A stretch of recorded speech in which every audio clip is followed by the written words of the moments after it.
The stars shone bright against the darkness as the Earthship Pathfinder moved through space. Captain John Miller stood on the bridge, his eyes fixed on the main screen. After 20 years in space, he had learned to trust his gut. Right now, his gut told him something big was about to happen. "Captain, we're picking up signals from the fourth planet," said Lisa Wright, the ship's language expert. Her fingers moved quickly over her screen. "It's not random. There's a pattern." Miller nodded. "Can you tell what it is?" "Not yet, but it's definitely artificial."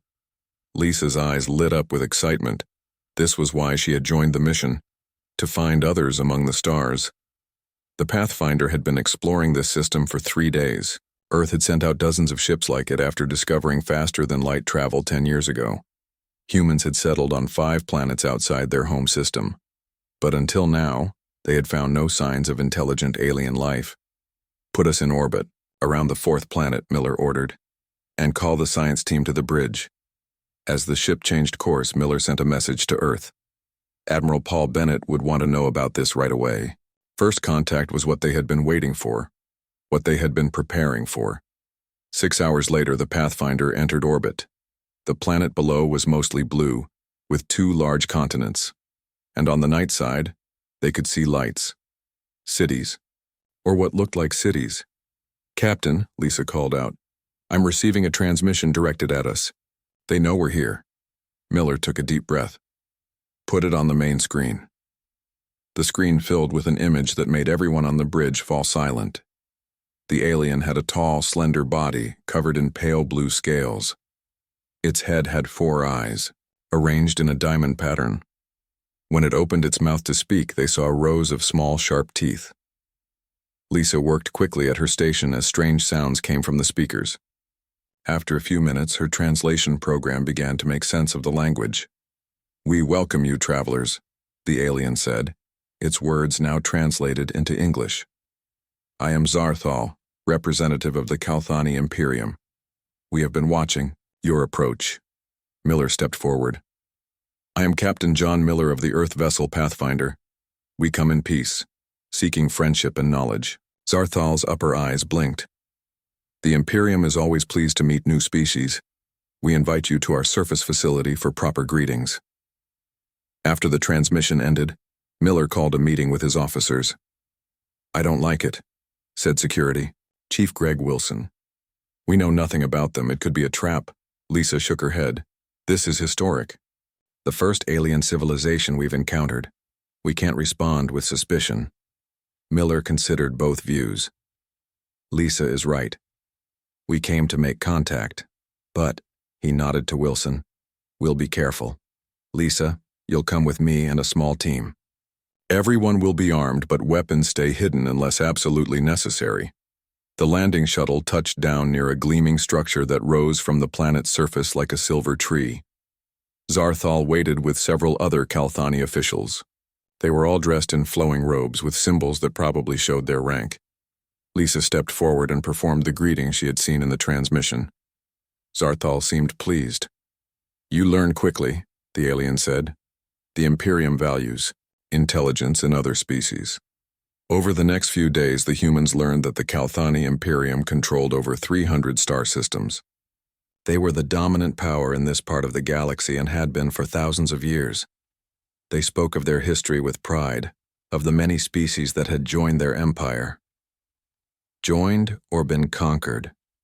Miller asked Lisa privately after one meeting. Lisa frowned. "Their language has the same word for both concepts. I think to them there isn't much difference." Miller didn't like that, but the talks continued. The Kthani offered technology and knowledge in exchange for rights to establish outposts in human territory. Earth's leaders were eager for the deal. Admiral Bennett arrived 2 weeks later on the military vessel Defender to sign the official treaty. The ceremony would take place on the Kthani station orbiting the planet. "I don't trust them," Bennett told Miller before the ceremony. "They're too eager, too willing to share advanced technology." "I've had the same feeling," Miller admitted. "But we've checked everything. Their tech works as promised, and we need allies out here." Bennett sighed. "True enough. Let's get this done." The ceremony hall was filled with lights and strange music. 50 humans from both ships attended, along with nearly 100 Kthani. Zarthal led the proceedings, speaking of friendship and mutual benefits. Lisa stood next to Miller, translating the parts the computer missed.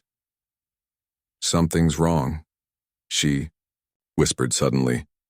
"They're using different words now, ceremonial language. But there's another meaning." "What kind of meaning?" Miller asked, suddenly alert. Before Lisa could answer, Zarthal raised a device and pressed it. The lights in the room changed to a deep red. "What's happening?" Bennett demanded. Zarthal's 4 eyes focused on the Admiral. "The ceremony is complete. You are now officially part of the Imperium collection." "Collection?" Lisa translated, her face going pale. "No, that's not right. The word means specimens, resources." Miller reached for his hidden weapon, but his arm wouldn't move. None of the humans could move. Some kind of paralysis field filled the room. "Your species is quite interesting," Zarthal said, walking among the frozen humans. "Primitive, but with potential. You will serve the Imperium well." "We had a deal," Bennett managed to say through clenched teeth. Zarthal made a sound that might have been laughter. "We do not make deals with animals, no matter how clever they may be. Your colonies are being harvested as we speak. Your homeworld will follow soon." Horror filled Miller as images appeared on the walls around them. 3 of Earth's colony worlds were under attack. Kthani ships filled the skies, capturing humans and destroying anyone who fought back. "Why?" Lisa asked. "We offered friendship. And we accepted what you offered," Zarthal replied. "Your friendship means nothing. Your resources, your genetic material, your labor, these have value." A sudden explosion rocked the station. Alarms blared as the room shook. "The Defender," Bennett whispered. "My crew must have realized something was wrong." The paralysis field flickered. Miller found he could move his hand just enough to reach his weapon. In one motion, he drew and fired at the control in Zarthal's hand. The field collapsed. Chaos erupted as humans and Kthani fought in the crowded room. Miller grabbed Lisa and shouted to the others, "Get to the escape pods." They fought their way through the station, losing people with every turn. By the time they reached the pods, only Miller, Lisa, and 6 others remained. Through the viewport, they could see the Defender and the Pathfinder, both damaged and surrounded by Kthani ships. "They're not going to make it," one of the officers said quietly. Miller's face hardened as he pushed everyone into the pod. "We need to warn Earth." The pod launched, small enough to slip past the Kthani vessels focused on the larger ships. As they accelerated away from the station, they watched the Pathfinder explode in a ball of fire. The Defender fought longer, taking 2 Kthani ships, with it before it too was destroyed. Lisa wept silently beside Miller. "What do we do now?" Miller stared out at the stars, his expression grim. "We survive. We get home. And then we show the Kthani that humans are not animals to be harvested." His hand curled into a fist. "They want a war? We'll give them a war so brutal that the entire galaxy will remember it forever." The escape pod raced through space, carrying the survivors and their warning back to Earth. Behind them, the Kthani prepared to expand their collection efforts, unaware that they had just awakened an enemy unlike any they had faced before. 6 months passed since the Kthani betrayal. Admiral John Miller stood in Earth's main defense center, looking at the large screen that showed the current battle. His face now bore a long scar from his escape. The memory of that day was burned into his mind, just like the scar was burned into his skin. "They've broken through the outer defense line," reported Susan Davis, the head weapons engineer. Her eyes were tired from working day and night. "But our new shield technology is holding at the inner line." Miller nodded. No one had expected Earth to last this long. When he had returned with the survivors and the warning, many had wanted to try to make peace.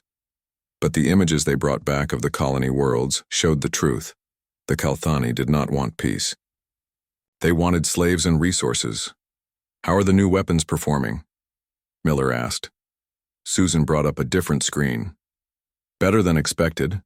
The Kthani ships have a weakness in their lower section. Our phase cannons cut through them like paper. This was the hidden strength of humanity that the Kthani had not counted on, the ability to adapt quickly. In the 6 months since the first attack, humans had studied every piece of Kthani technology they could find. They had learned and improved and built new weapons just for this enemy. In another room nearby, Dr. Alan Blackwood was studying the body of a dead Kthani soldier. He had been working for months to understand their biology. Their skin is sensitive to ultraviolet light, he told his team, and their breathing system can't handle certain gases that are harmless to humans. He made notes as he spoke. This information would go to the weapons team next. The Kthani had expected an easy victory. They had conquered hundreds of other species over thousands of years, but humans were fighting back harder than anyone had expected. On the front lines, Eric Gonzalez led a small team on a captured Kthani ship. They wore armor taken from dead Kthani soldiers, modified to fit human bodies. "Move quietly," Eric whispered to his team. "Remember, they hear better than we do." Their mission was to plant bombs in the ship's engine room and steal any useful information from the ship's computers. It was dangerous work, but Earth needed every advantage it could get. "I've got the files," said one of his team members, AI, computer expert named Kelly, "including what looks like attack plans for the next 3 months. Eric nodded. "Good. Plant the charges and let's go." As they moved through the ship, they passed rooms where humans from the colonies were kept in cages. Eric wanted to free them, but he knew they couldn't. Not yet. The mission had to come first, but he made a silent promise to return. Back on Earth, Admiral Miller received word of another successful mission. "Eric's team got the information we needed," said Howard Chen, the intelligence director. "And they destroyed a major Kthani ship in the process." Miller allowed himself a small smile. "Send them my thanks when they return." "What about the information?" Howard brought up the files on his tablet. "It confirms what we suspected. The Kthani are planning to hit the Mars colony next, but now we can be ready for them." Miller turned to Susan Davis. "How soon can we get the new weapons to Mars?" 3 days, she replied. "Maybe 2 if we push the transport ships to maximum speed." "Do it," Miller ordered, "and prepare a special welcome for them." The battle for Mars began 7 days later. The Kthani fleet arrived with 50 ships, expecting to find a weakly defended colony. Instead, they found new Earth defense stations armed with weapons designed to target Kthani weaknesses. Vex Moore, the Kthani commander, watched in shock as 3 of his ships exploded within minutes of their arrival. "How is this possible?" he demanded. "These humans are primitives. They should not have this technology." His second-in-command had no answer. None of them understood how quickly humans could learn and adapt. The reports had said this would be an easy victory, that humans were just clever animals. No one had mentioned that these animals had claws and knew how to use them. The battle lasted for 3 days. When it ended, 27 Kthani ships had been destroyed. The remaining ships retreated, leaving behind thousands of dead. The Mars colony had survived. For the first time, the Kthani had been defeated in battle by a species they had planned to harvest. The news spread quickly through their empire. On their homeworld, the Kthani War Council gathered to discuss this unexpected problem. "It was one defeat," said an older Kthani. "We have suffered defeats before. We will send more ships." "These humans are different," argued another. "They learn too quickly. They adapt our own technology and use it against us." "Then we must crush them completely and quickly," said a third. "Commit our full fleet. Destroy their homeworld." The debate continued for hours. In the end, they decided to continue the war, but with greater forces. They would not allow a primitive species to challenge the might of the Kthani Imperium. On Earth, Miller knew they had won a battle, but not the war. The Kthani would return, and next time they would bring more ships. "More soldiers. We need to take the fight to them," he told the Earth Defense Council. "We can't just wait for them to attack again." "Our ships are still outnumbered," said one council member. "We can't match their fleet." Miller's eyes hardened. "We don't need to match their fleet. We need to make them fear every encounter with us. We need to make each battle so costly that they question whether we're worth the price." He outlined his plan. targeted strikes against Kthani supply lines and smaller outposts. Earth couldn't win a direct war yet, but they could bleed the enemy slowly, making them pay for every move they made. "And we leave messages," Miller added. "At every battlefield, we leave a warning in their language. This is what happens when you hunt humans." The Council approved the plan. Within weeks, human strike teams began hitting Kthani targets throughout nearby space. They struck quickly and vanished before the main Kthani forces could respond. After each battle, they left the same message. Soon, Kthani ship captains began to fear finding human vessels in their scanning range.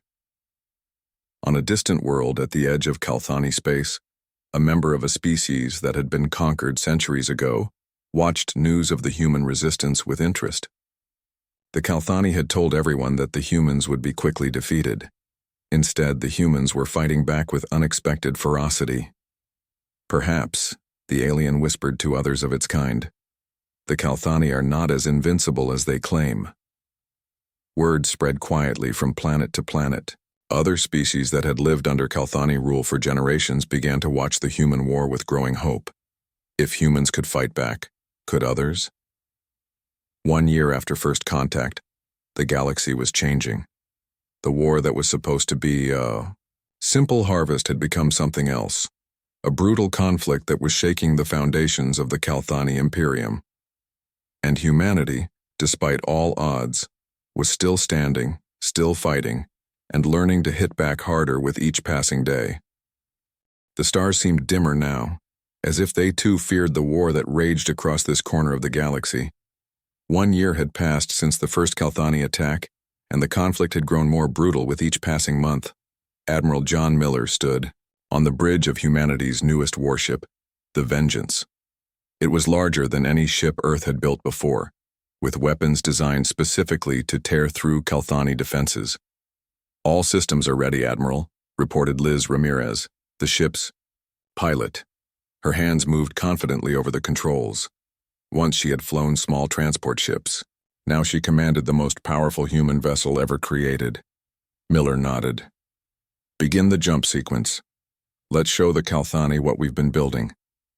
The Vengeance and 6 other ships of the new fleet disappeared into the darkness of space, using the jump technology that humans had improved upon from studying captured Kthani ships.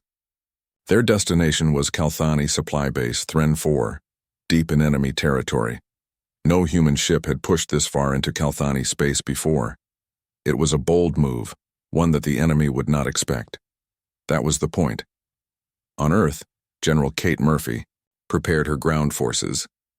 Unlike Miller, who took the fight to the enemy, Murphy's job was to defend what remained of human territory. 3 colony worlds had been lost already. Earth itself had been attacked twice. Each time Murphy's soldiers had pushed the invaders back, but at great cost. "They're coming again," she told her officers during their daily meeting. "Intelligence says they're bringing 3 times the force of their last attack." One of her officers, a young man who had lost his family on one of the colony worlds, looked worried. "Can we hold against that?" Murphy's eyes were tired but determined. "We have to. Earth is all we have left." She showed them the new defense plans. Underground bunkers had been built all over the planet. New weapon systems were in place, and most importantly, every person old enough to hold a weapon had been trained to fight. Humans would not go quietly to slaughter. In another part of the defense complex, Howard Chen led a team of communication experts who worked day and night to make contact with other species in the Kthani Empire. They had discovered that many worlds under Kthani rule were watching the human resistance with growing interest. "We have confirmation," Howard told Miller during their secure daily call. 3 different species have begun their own resistance movements. They're hitting Kthani targets on their homeworlds. Miller's scarred face showed a hint of satisfaction on the screen. "Are they willing to coordinate with us?" "Yes," Howard replied. "They're asking for weapon designs and tactical advice." "Give them everything they need," Miller ordered. "The more fronts the Kthani have to fight on, the better our chances." This was the true power of humanity that the Kthani had not expected, the power to inspire others, to share knowledge, to build alliances even in the darkest times. The Kthani homeworld of Calth Prime, High Commander Draxer faced the growing crisis. Reports came in daily of human attacks, of lost ships and bases, and now of rebellions on worlds that had been peaceful for centuries. "How is this happening?" he demanded of his generals. "They are one species, with limited technology and resources. They should have been crushed by now." One brave general spoke up. "We underestimated them, High Commander. Their adaptability is unlike anything we have seen before. They learn from each defeat and come back stronger." Draxer's 4 eyes narrowed. "Then we must use our full strength. No more measured responses. Deploy the reserve fleets, all of them." The order sent shockwaves through the Imperium. The reserve fleets had not been fully deployed in over 500 years. It was a sign of how seriously the Kthani now took the human threat. The attack on Earth began 3 weeks later. Over 200 Kthani ships appeared in the sky. General Murphy watched from her command center as the invasion force approached. "Activate all defense systems," she ordered calmly, "and send the signal to Admiral Miller." As the Kthani ships entered range, Earth revealed its secret defense grid for the first time. Orbital platforms that had been hidden on the dark side of the moon moved into position. Ground-based weapons powered up, and from hidden bases around the solar system, smaller human ships appeared ready to fight. The battle for Earth had begun. But this was not the easy victory the Kthani expected. Every mile of space was contested. Every landing attempt was met with fierce resistance. And far away in the heart of Kthani territory, Admiral Miller received the signal that Earth was under attack. It was the moment they had been waiting for. "All ships, prepare to execute the Phoenix Protocol," he commanded. His voice was steady, but everyone on the bridge knew what this meant. There would be no restraint, no mercy, just as the Kthani had shown none to human worlds. The Vengeance and its fleet appeared above Calth Prime itself, the homeworld of the Kthani. It was the last place they would expect an attack while their fleets were away attacking Earth. "They have minimal defenses," Liz reported from her pilot's seat. "Their shields are not at full power." Miller nodded. "Begin the attack. Target military. Installations first, then government centers." The human fleet struck with devastating precision. The Vengeance's main cannon fired, cutting through the capital city's defense shield like it wasn't there. Smaller ships targeted the spaceports, preventing any quick response. In his palace, Draxer received the unbelievable news. Humans attacking the homeworld? It was impossible. Yet the evidence was clear on the screens before him as buildings burned and defense systems failed. "How did they get past our border defenses?" he shouted. "How did they find our homeworld?" No one had an answer. No one had believed humans capable of such a bold strike. As the attack continued, Miller made sure a message was broadcast on all Kthani frequencies. "This is Admiral John Miller of Earth. Remember this day. Remember what happens when you threaten humanity. This is just the beginning." The human fleet disappeared before the Kthani could mount an effective defense, jumping away to their next target. But they left behind a changed world. For the first time in living memory, the Kthani capital had been attacked. The supposedly invincible masters of the galaxy had been shown to be vulnerable. News of the attack spread quickly, despite the Kthani's attempts to control information. On world after world, subjugated species heard about humans striking at the heart of the Empire. Hope, dangerous and powerful, began to grow. Back at Earth, General Murphy's forces continued to hold against the invasion. The Kthani had expected to crush human resistance within days. Instead, weeks passed, and they found themselves in a grinding battle with mounting losses. "We need to retreat and regroup," one Kthani commander finally advised. "These humans, they do not fight like other species. They do not surrender when defeat seems certain. They just fight harder." As the Kthani forces began to pull back, from Earth a new reality settled across the galaxy. This war would not end quickly. It would not end easily, and the species that everyone had dismissed as primitive was proving to be the most dangerous adversary the Kthani Imperium had ever faced. In the darkness between stars, Admiral Miller prepared for the next phase of humanity's counterattack. They wanted a war, he told his officers. Now they'll learn why that was their greatest mistake. 3 years after the day of first contact, the galaxy had changed forever. The meeting room on the neutral space station Concordia was silent as representatives from both sides faced each other across the long table.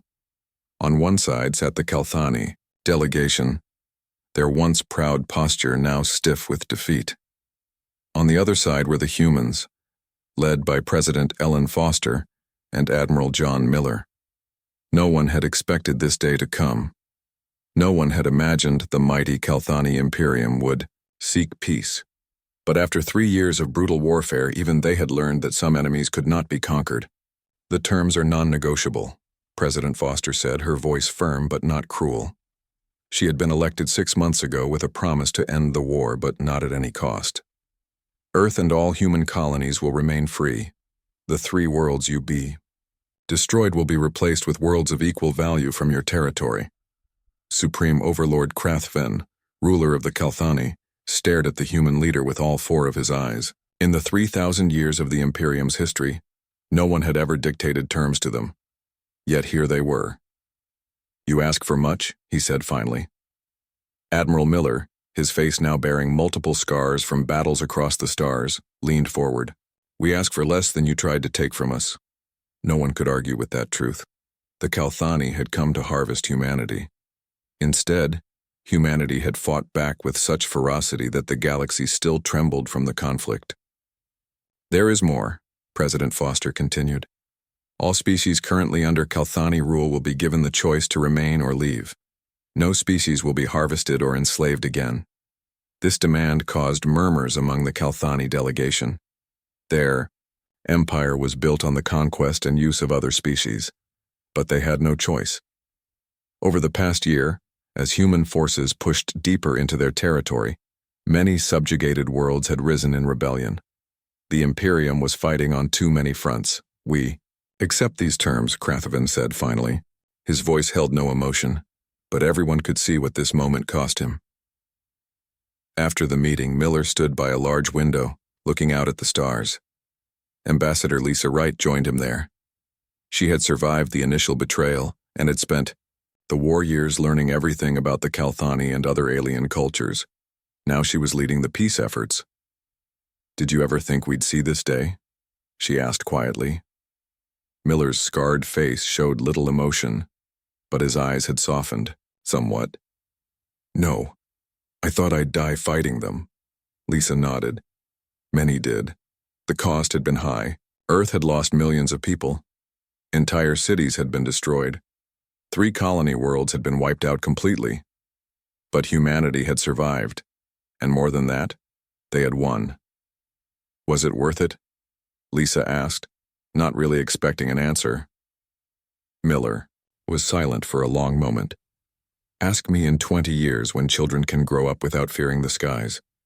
On the other side of the station, Representative Thelka waited nervously. His species, the Lorathi, had been under Kthani rule for 5 centuries. When humans had started winning battles, he had secretly provided them with information about Kthani defenses and weaknesses. Now he was here officially as the first free Lorathi representative in 500 years. President Foster greeted him warmly. Your help was invaluable, Representative Thelka. Earth won't forget its friends. The alien bowed slightly, his long neck bending gracefully. It is we who are grateful. For centuries we believed freedom was impossible. Humans showed us otherwise. All across the galaxy, similar conversations were happening. Species that had lived in fear of the Kthani for generations were now looking to the future with hope. And all of them were watching humanity with newfound respect and, yes, a healthy amount of fear. 1 month later, on Earth, Admiral Miller stood in a rebuilt park in what had once been a battlefield. Trees were growing again where Kthani war. Machines had scorched the earth. Children played nearby, too young to fully understand what had happened here. President Foster joined him for the dedication of a new memorial. The Senate has approved your retirement request, she said quietly, though many wanted you to stay on as fleet commander. Miller shook his head. I've seen enough war for one lifetime. Let others build the peace. Foster nodded, understanding. What will you do? Lisa has asked me to join her diplomatic team, he replied, surprising her. She says knowing how to fight is useful when trying to avoid the next war. The president smiled. She's a wise woman. The ceremony was brief but powerful. Names of the fallen were read. Promises were made to remember their sacrifice. As it ended, Miller noticed a group of alien visitors watching from a respectful distance. Representatives from 7 different species that had joined the new Galactic Council. One of them approached afterward, moving carefully as if still unsure of his. "Welcome, Admiral Miller," the alien said in carefully practiced English. "My people wish to express our gratitude. Without humans, we would still be slaves." Miller nodded acknowledgement. "We all deserve to be free." The alien hesitated, then asked the question many across the galaxy were wondering. "Some among my people fear that humans might become like the Kthani, conquering others now that you have proved so powerful. What would you tell them?" Miller looked at the alien thoughtfully. It was a fair question. Humanity had revealed itself to be formidable beyond anyone's expectations. Some species were bound to worry about what that might mean for the future. "Tell them that humans fight hardest when threatened, but prefer peace when possible," he said finally. "We want trade, knowledge, and friendship. But we will never allow ourselves to be prey again." The alien seemed satisfied with this answer. As he left, Lisa joined Miller. "Ready to start your new diplomatic career?" she asked with a small smile. Miller looked around one last time at the memorial, at the rebuilding city beyond, at the mix of humans and aliens walking together under Earth's blue sky. "Yes," he said. "It's time to build something better than war." Far away in what remained of the Kthani Empire, Supreme Overlord Krathven stared at reports of more worlds seeking independence. The defeat by humans had broken something fundamental in the Imperium's power. The myth of Kthani invincibility was shattered forever. How could one species change everything? He asked the empty room. The answer, though he did not wish to accept it, was clear. Humans were different. When threatened, they did not submit like other species the Kthani had conquered. They united. They adapted. They fought with a determination that bordered on madness. And they did not stop until they had won. Across the galaxy, the name of humanity had become both a warning and a hope. A warning to those who might threaten them, and a hope to those who lived under oppression. The war was over, but its echoes would continue for generations to come, and on 100 worlds, when children looked up at the stars, their parents told them stories that always ended the same way. Remember the humans who taught the galaxy that no one has the right to enslave another, and who fought a war so brutal that even the stars trembled.